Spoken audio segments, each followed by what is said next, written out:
One of the most important questions we can ask, and one of the most important opportunities for us to grow and evolve as human beings, is how do we engage, have space for, and meaningfully interact with someone who sees things diametrically opposite to us, or sees things in a way where there's actually animosity in the interaction.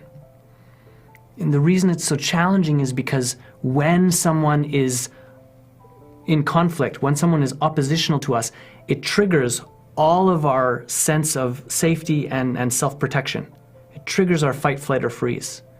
We're designed to be on guard and defensive against that kind of behavior. And so what we tend to reach for when we feel triggered in that way is whatever has helped us stay safe or feel protected in the past.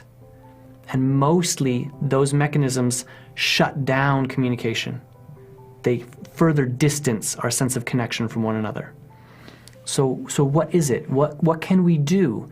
Especially if you're someone who wants to engage the other side, so to speak. Or maybe because of your role in community or your job, you know you're going to consistently be coming up against conversations with people that are energetically and existentially at odds with you and your way of seeing things.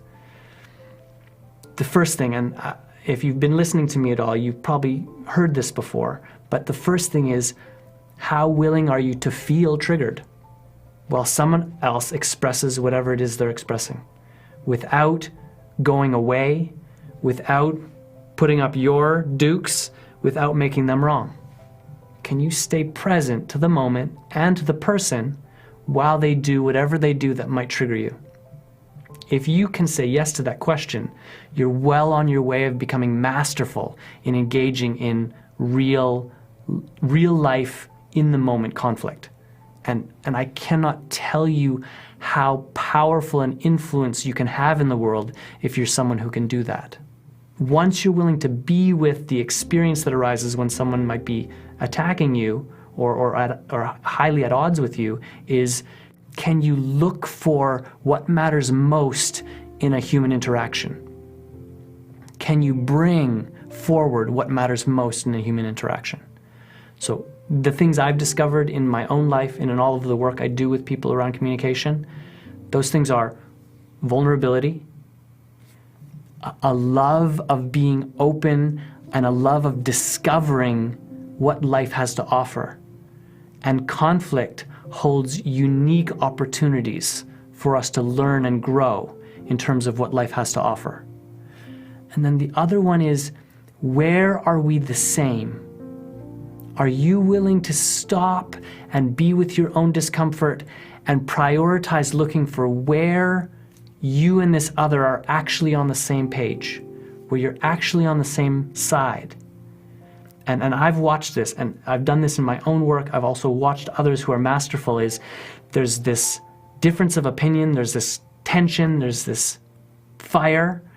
The other is fully engaged in battle. They basically are trying to make wrong, or even verbally or potentially physically attacking.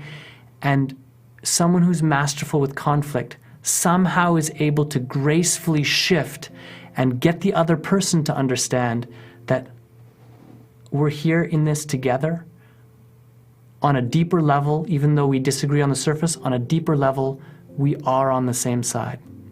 That is like magic for conflict.